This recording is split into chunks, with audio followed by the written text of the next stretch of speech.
If you haven't already, make sure you go watch the last lecture and listen to that Obama speech in terms of arguing for U.S. Darfur policy back in 2006.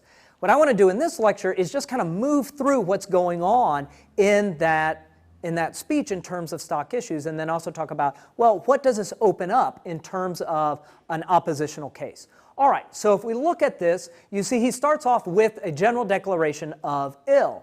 And he's talking about the genocide getting worse, and you have both a sense of qualitative and quantitative there. Okay? He loops that in throughout the various points in the speech, but you've got significance and harms in that ill. He's just trying to assert that the genocide is getting worse. But honestly, this speech is not about the genocide, right? The speech is about the U.S.'s response to that, what was happening. It's about how the U.S. is going to intervene or change their intervention policy. So that ill is sort of his introduction.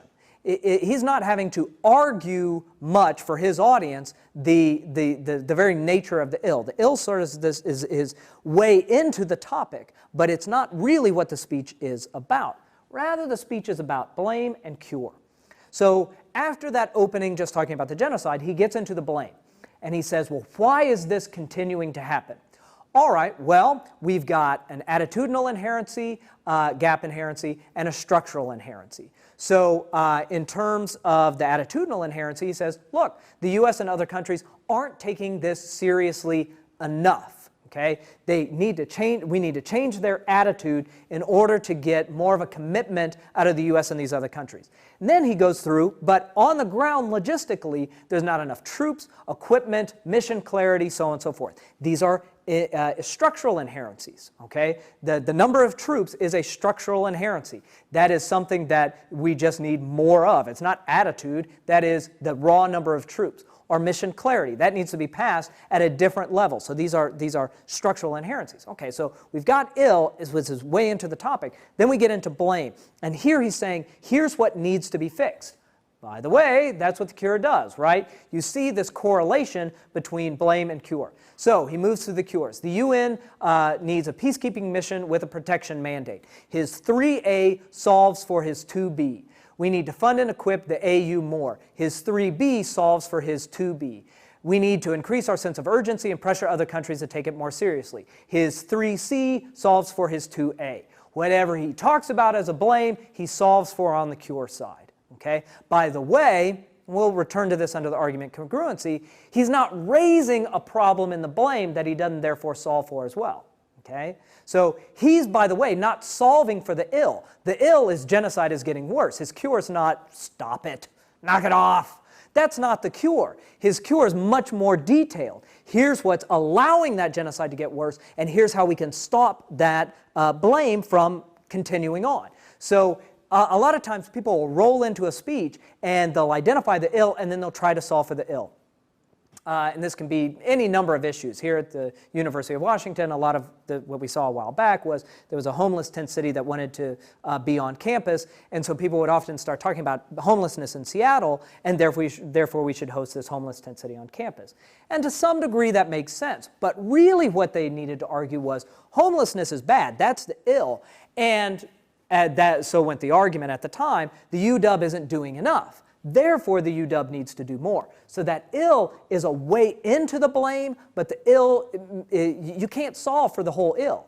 Obama in this one speech, in one policy, can't solve for genocide, but he can talk about why and how to solve for the structural and attitudinal inherencies about this particular military intervention. So that's kind of one of the big issues here. That's what stock issues allows you to see, this relationship between blame and cure. Then he ends with this consequence, sort of a, for the low cost of increased funding and military aid, you also get reduced disease and terrorism. Buy two. So his consequences are sort of value-added reasons for why we would want to take this policy change anyway. So certainly he could just end on the cures. Okay? But that consequence allows him to be able to say, oh, and if we implement this, here's actually some additional benefits that accrue to us as a nation. Okay? So, and he organizes this as a straight stock issue speech, as a needs case. ill, blame, cure, consequences. Now, next week we'll talk about arrangement. You might do this, you might not choose to do this. Doesn't really matter, but here it makes sense. There's a logical flow to this speech. Now, you could, in looking at these stock issues, you could think about what would someone who's opposed to increased military intervention, what might they argue? Well, stock issues allows you to think through that opposition. Odds are they're probably not going to argue against ill, right? Genocide, you have limitations. You can't go, not too bad. That's not an option. Okay, so the opposition's not going to argue, at least in the U.S., is not going to argue against ill. But they might argue against the blame. They say, well, we are taking it seriously enough. That's unfair what you've said. Or there's plenty enough mission clarity. There are other issues, other causes that you missed, other blames that you missed. Or you could go after the consequences. Well, these won't really occur. Now, you can't probably scuttle the argument for policy intervention merely by attacking consequences.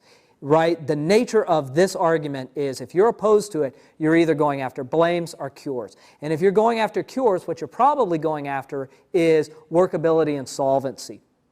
And so you'd get into some narrow thinking here, like, well, we can't fund and equip the AU more, or if we do, here are some other negative consequences that emerge, or how our relationship with the UN, we can't pressure too much for a protection mandate, but you can start to see that there are certain areas where if you wanted to argue against this, for whatever reason, you can't really go after ill. You need to get into the deep part of his argument and look carefully at opposing, rejecting, flipping how he's talking about blame and how he's talking about cure.